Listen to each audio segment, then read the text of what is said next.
¿Sientes que el mundo a tu alrededor se está ahogando en cinismo y desesperanza? Te levantas cada mañana sintiendo un peso en el alma, un ruido constante que no te deja escuchar tu propio corazón y mucho menos la voz de Dios. Si es así, quédate, porque lo que estás a punto de descubrir no es una simple historia, es una revelación que puede cambiar el mismísimo fundamento de tu existencia. Muchos ven nuestros vídeos, pero un dato curioso es que la gran mayoría no está suscrita. Si sientes que este mensaje es para ti, haz un pequeño gesto de fe ahora mismo. Suscríbete y activa las notificaciones. No es solo para ayudarnos, es para que no te pierdas la palabra divina que puede ser el ancla que tu alma necesita desesperadamente. Hoy desvelaremos el secreto para construir tu propia arca en medio del diluvio moderno. Un diluvio no de agua, sino de miedo, ansiedad y soledad. Y te aseguro que, al final de este viaje, entenderás por qué tu mayor prueba puede ser, en realidad, tu más grande milagro. Imagina por un momento un valle tan hermoso que podría ser una pincelada del paraíso. Campos de trigo dorado que danzan con el viento. Un río que canta con su agua cristalina. Pero, amigo mío, acércate un poco más. Fíjate bien. Esa belleza es solo una fachada, un decorado sobre un escenario de almas vacías. Observa a la gente en los caminos. No caminan, huyen. Huyen de sí mismos, del otro, con los hombros cargados como si llevaran el peso de una culpa invisible. Las miradas no se encuentran, se esquivan, porque en los ojos del prójimo podrían ver el reflejo de su propia miseria. Las sonrisas, ese lenguaje universal del alma, se han convertido en una moneda de un reino olvidado. Vemos la corrupción en las cosas pequeñas, un mercader que con una sonrisa falsa le roba las pocas monedas a una anciana, dos vecinos que un día compartieron el pan, gritándose hasta enrojecer por un trozo de tierra que mañana será de los gusanos, niños que no juegan a ser héroes, sino a la guerra, con una crueldad que es un eco macabro de lo que aprenden en casa. Es un mundo que, aunque lleno de gente, está profundamente solo. La verdadera tragedia no es la maldad que se ve, sino el amor que ha dejado de existir. En lo alto de una colina, alejado de ese ruido sordo de la desesperación, vive un hombre llamado Noé. No es un rey, ni un sacerdote con vestiduras imponentes. Es un hombre de manos curtidas, de esas que conocen la nobleza de la madera y la gratitud de la tierra. A sus 600 años tiene la vitalidad que muchos jóvenes han perdido, pero sus ojos llevan la sabiduría y la tristeza de quien ve el mundo no solo con la vista, sino con el corazón. Mientras el mundo corre, él está quieto, tallando con paciencia infinita una pequeña figura de pájaro. No hay juicio en su mirada mientras observa el valle, solo una compasión profunda, un dolor que es casi físico. Su esposa, Naama, se acerca. Ella es su ancla, la calma en medio de su tormenta interior. Su sola presencia es una oración. Le pone una mano en el hombro, un gesto que dice más que 1000 palabras. Ella entiende el peso que él carga, no el de su trabajo, sino del mundo. Es un peso que solo pueden llevar aquellos a quienes Dios les ha dado un corazón más grande, un corazón capaz de sentir el dolor de la creación misma. Noé suspira, un sonido que parece arrastrar toda la tristeza del valle. No deja de tallar, como si en ese pequeño acto de creación encuentra un refugio. Le confiesa a su esposa que no es el peso, sino el vacío. ¡Qué profunda verdad! El mundo puede estar lleno de ruido, de gente, de actividad, pero sentirse espiritualmente vacío. Es como si el eco de la creación, esa primera palabra divina que lo llenó todo de sentido, se hubiera apagado. Ahora solo queda el ruido humano, la codicia, la envidia, la prisa. Naama, con esa sabiduría serena que solo da una fe inquebrantable, le responde que, mientras haya hombres como él, que aún saben escuchar en el silencio, todavía queda esperanza. Y es que la esperanza no es un sentimiento, es una persona. Es alguien que decide creer cuando todo invita a la desesperación. Noé le sonríe, y en esa sonrisa hay un destello de la luz que el mundo ha perdido. Le entrega el pájaro de madera, un símbolo, un recordatorio de que siempre, sin importar cuán bajo caiga el mundo, hay algo en nosotros, un espíritu nutrido por la fe que puede volar por encima de todo. Es un pequeño milagro de amor en medio de un desierto de indiferencia. La cámara de nuestra imaginación se aleja, mostrándonos a esa pareja como un faro de calma en un mar de inquietud.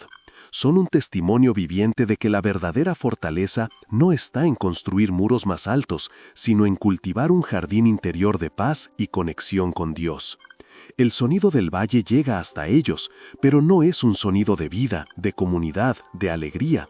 Es el chirrido de la discordia, el murmullo del descontento, la cacofonía de un mundo que ha olvidado a su creador. Y te pregunto, ¿no te suena familiar? ¿No es ese el ruido que escuchas cada día al encender el televisor, al entrar en las redes sociales, a veces incluso dentro de tu propia casa? Es el sonido de un mundo que necesita desesperadamente un constructor, alguien que como Noé se atreva a escuchar el silencio y a construir un refugio para la esperanza. La historia de Noé no empieza con un martillo y un clavo. Empieza con un corazón que se atrevió a sentir el dolor del mundo y a buscar en Dios una respuesta. Esa misma noche, una tormenta eléctrica azota la tierra. La naturaleza parece reflejar el caos de los corazones humanos. Fuera, el viento aúlla y la lluvia golpea con furia, pero dentro del hogar de Noé hay calidez, hay luz. Están cenando en familia, Noé, Naama y sus 3 hijos, Sem, Cam y Jafet, con sus respectivas esposas. Pero la calidez del hogar no puede aislar por completo la tensión del mundo exterior. La conversación es un reflejo de sus personalidades y de cómo cada uno enfrenta la creciente oscuridad. Sem, el hijo pragmático, el que tiene los pies en la tierra, habla de soluciones prácticas, de reforzar las cercas. Su visión es lógica, pero limitada. Ve el problema, la amenaza del vecino ladrón, Malak, y su solución es un muro más alto. Su fe se basa en lo que puede ver y tocar, en la fuerza y en la precaución. No hay nada de malo en ser práctico, pero cuando la practicidad ahoga la fe, nos volvemos prisioneros de nuestras propias defensas, incapaces de ver la mano de Dios obrando más allá de nuestros muros. Cam, el soñador, el poeta, ofrece una alternativa. Él cree en el poder del diálogo, de la generosidad. Sugiere hablar con Malak, ofrecerle parte de su cosecha. Su corazón es bueno, representa esa parte de nosotros que anhela la paz y cree en la bondad inherente de las personas. Su fe es idealista, poética, ve el mundo no como es, sino como debería ser. El problema es que a veces, el idealismo sin la sabiduría de la experiencia puede ser ingenuo. Sem se burla de él, con ese sarcasmo que nace del miedo. Le dice que el mundo ya no funciona con poemas, sino con muros y lanzas. ¿Cuántas veces hemos escuchado eso? ¿Cuántas veces nos han dicho que nuestra fe, nuestra esperanza, nuestra creencia en el amor y el perdón son tonterías, poemas inútiles en un mundo cruel y pragmático? Es la eterna lucha entre la fe que ve lo invisible y la lógica que solo cree en lo tangible. Y en medio de ellos, Jafet, el fuerte, el silencioso, que representa la lealtad y la obediencia. Noé, mientras tanto, permanece en silencio. Su comida está intacta. Su mirada está perdida, como si estuviera escuchando una conversación mucho más importante que la que tiene lugar en su mesa. Escucha la tormenta de fuera, sí, pero también la que se está gestando dentro de los corazones de los hombres, y la que resuena en el alma de sus propios hijos. Naama, siempre atenta, percibe su ausencia espiritual y le pregunta si está bien. Él vuelve en sí y mira a su familia. En sus rostros jóvenes ve el reflejo del mundo, el miedo, la incertidumbre, la dureza que la vida les está grabando a fuego. Y entonces, con una voz baja y grave, que parece venir de un lugar muy profundo, pronuncia unas palabras proféticas. Les dice que la lluvia que cae fuera no es la verdadera tormenta a la que deben temer. Hay otra tormenta, una tormenta en el corazón de los hombres, y teme que cuando esa tormenta estalle, no habrá muro lo suficientemente alto ni lanza lo suficientemente afilada para detenerla. Justo en ese instante, un trueno ensordecedor sacude la casa. Las lámparas parpadean, sumiendo la estancia en una penumbra momentánea. Todos se miran, inquietos. Las palabras de Noé han dejado de ser una reflexión filosófica para convertirse en una premonición palpable. Flotan en el aire, más pesadas y amenazantes que la propia tormenta. Este es un momento crucial. La fe de Noé no es una fe cómoda y optimista. Es una fe que ve la realidad del pecado y la oscuridad, pero que no se queda ahí. Es una fe que anticipa el juicio, no con alegría, sino con un profundo dolor y una urgencia por encontrar la salvación que solo Dios puede ofrecer. Nos enseña que un verdadero hombre de Dios no ignora el mal, lo confronta con la verdad, aunque esa verdad sea incómoda y aterradora. Y nos deja con una pregunta que resuena hasta hoy.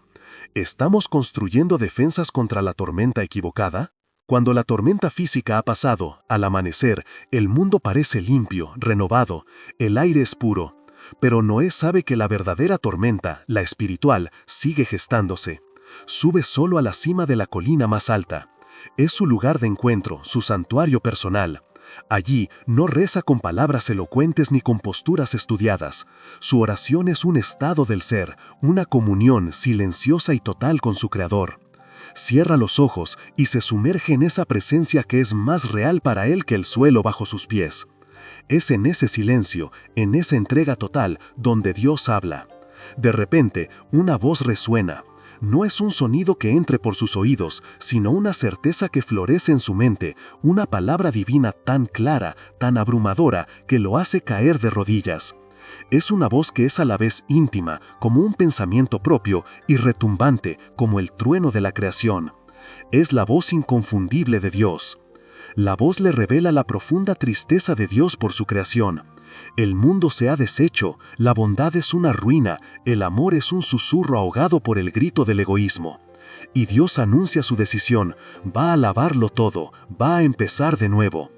Imagina el terror y el asombro de Noé, recibir una comunicación tan directa, tan trascendental.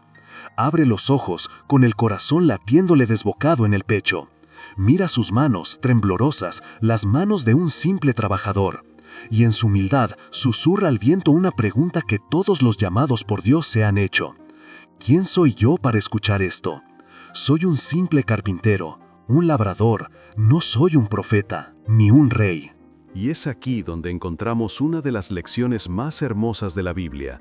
Dios no llama a los capacitados, sino que capacita a los que llama. La fe de Noé es puesta a prueba desde el primer instante, no por la magnitud de la tarea, sino por su propia percepción de indignidad. La voz de Dios responde a su duda no con un reproche, sino con una afirmación de su propósito. Le dice que no necesita un rey ni un guerrero, necesita un constructor. Alguien que entienda que las cosas más grandes, los proyectos de Dios, se construyen pieza a pieza, con paciencia y con un propósito claro. ¡Qué revelación tan poderosa! Dios valora el trabajo constante, la dedicación diaria, la fe que se expresa en el hacer. Y entonces la visión se vuelve nítida en la mente de Noé. No es una imagen borrosa, es un plano detallado. Ve una estructura inmensa, colosal, hecha de una madera específica, madera de gofer. Conoce sus proporciones exactas, sus 3 pisos, su único techo, su única puerta. Ve el arca.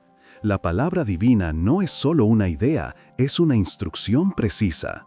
La fe requiere acción y la acción requiere obediencia a los detalles que Dios nos revela. La orden es clara: construye un refugio, un arca, para ti, para tu familia y para una representación de cada criatura que aún conserva la inocencia original de la creación.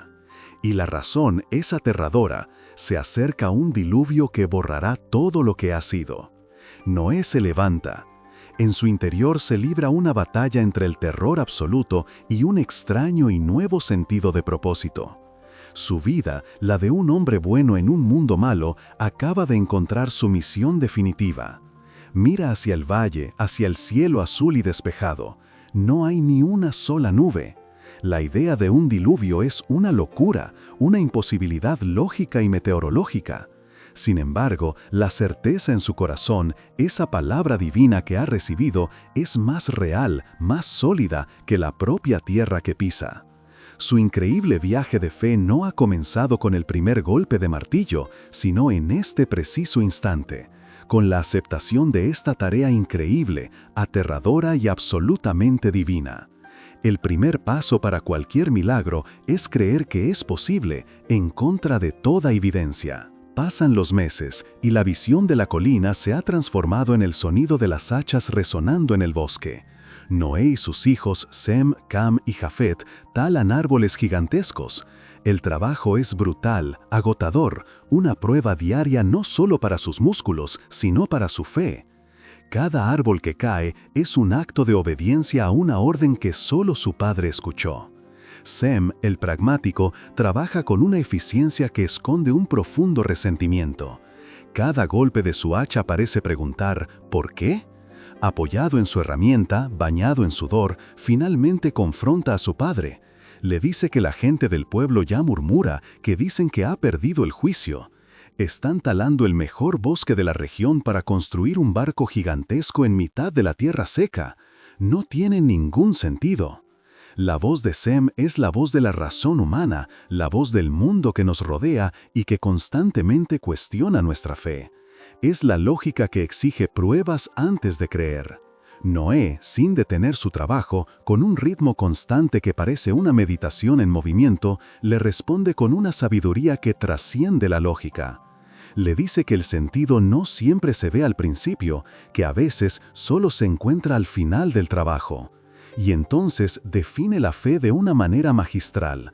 La fe es trabajar a oscuras, confiando en que la luz llegará.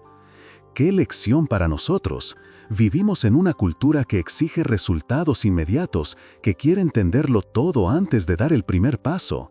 Pero la vida espiritual no funciona así.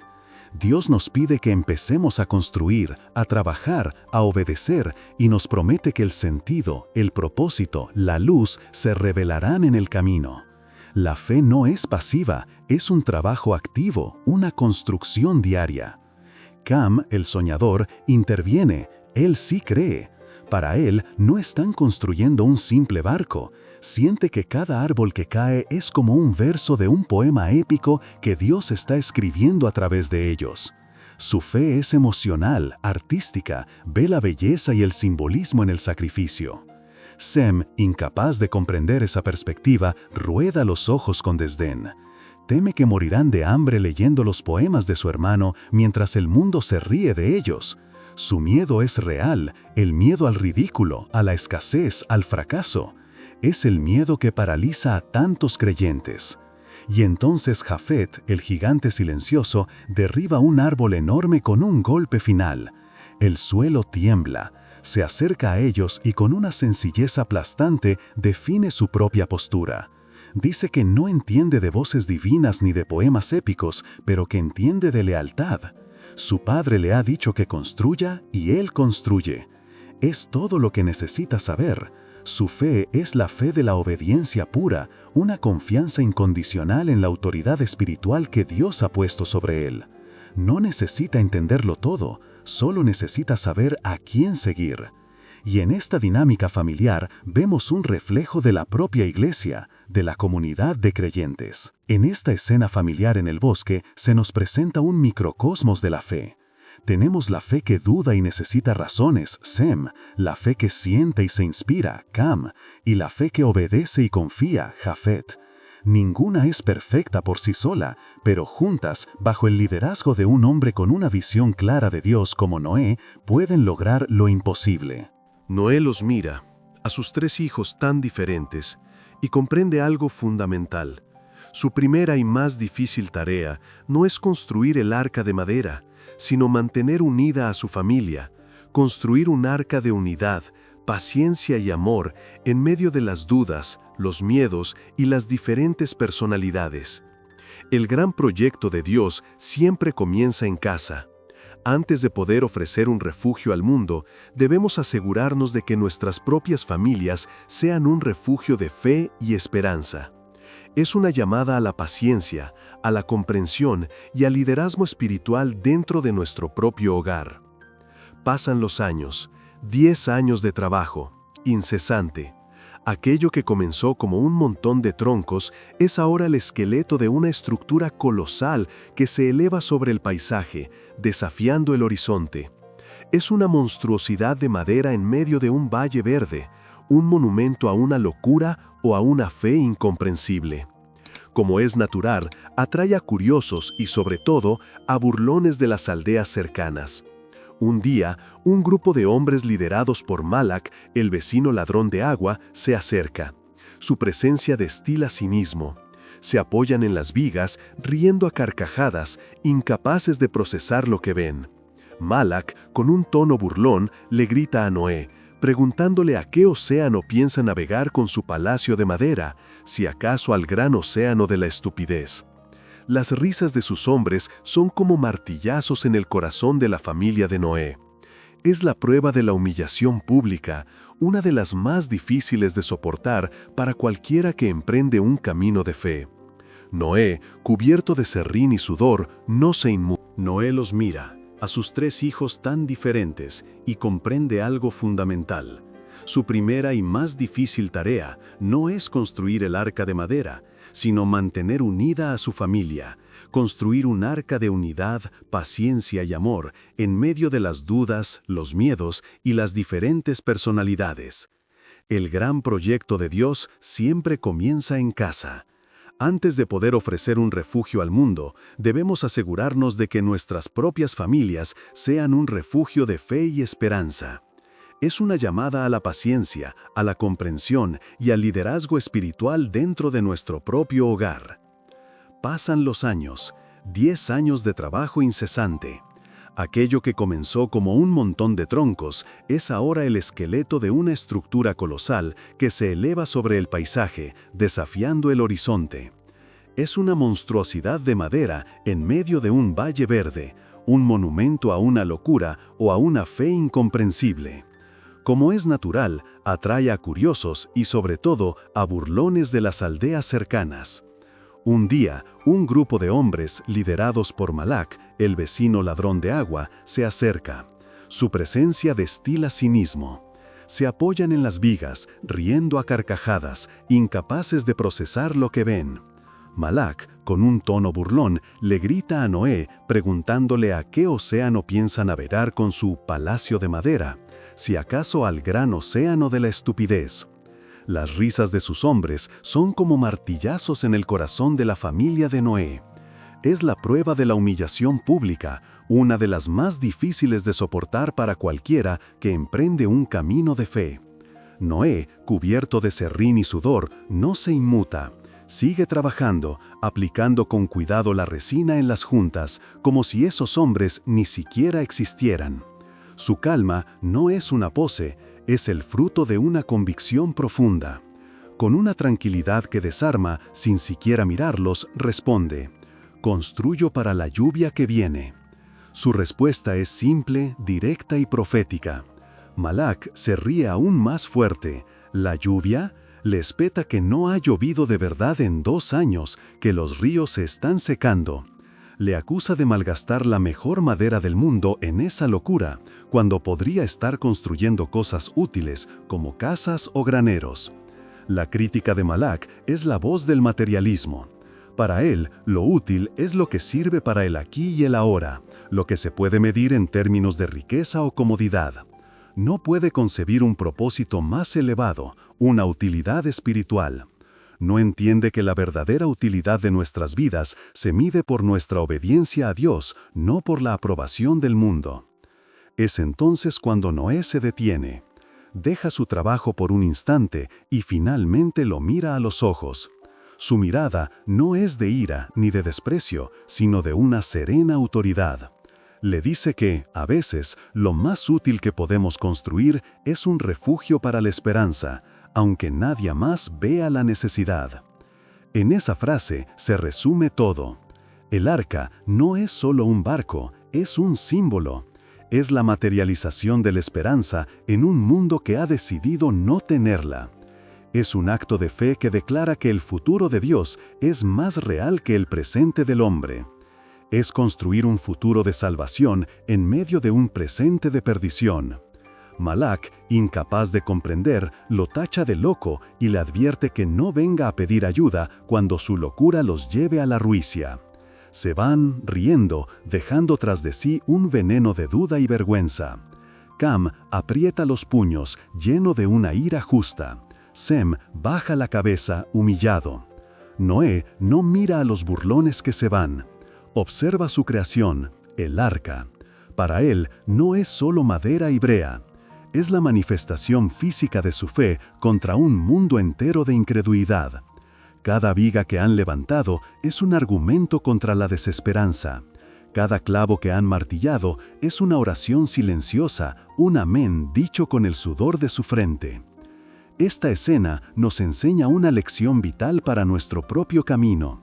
Cuando Dios te llame a construir algo, ya sea un ministerio, una familia basada en principios cristianos o simplemente una vida de integridad en un entorno corrupto, el mundo te llamará loco, se reirán de ti, te dirán que malgastas tu tiempo y tus recursos.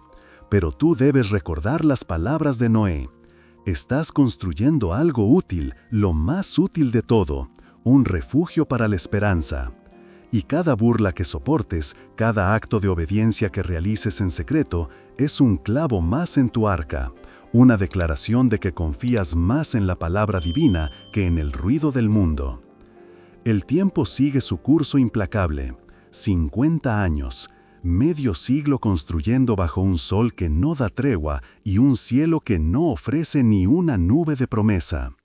Imagina la carga. Noé está sentado a la mesa, más viejo, con la espalda encorvada. Las dudas, como un cincel, han tallado nuevas arrugas en su rostro. La casa, normalmente llena del ruido del trabajo y la vida, está en un silencio pesado. Es la noche oscura del alma de un profeta. Naama, su fiel compañera, entra y se sienta a su lado. Le sirve una copa de vino, un gesto de consuelo y comunión. Con la delicadeza de quien conoce cada rincón de su alma, le pregunta qué le atormenta. Sabe que su silencio no es de paz, sino de una lucha interna. Es la pregunta que todos necesitamos que alguien nos haga en nuestros momentos más oscuros. Y Noé, por primera vez, deja que su armadura de fe se resquebraje. Verbaliza la duda que ha sido su sombra durante décadas. Su voz es un susurro cansado, frágil. 50 años, Naama. 50 años.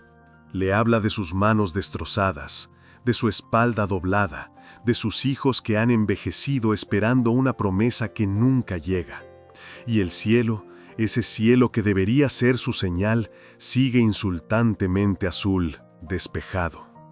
Y entonces llega la confesión devastadora.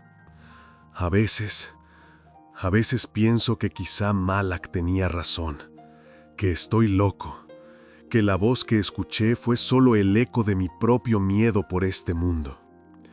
Qué momento tan humano y tan real.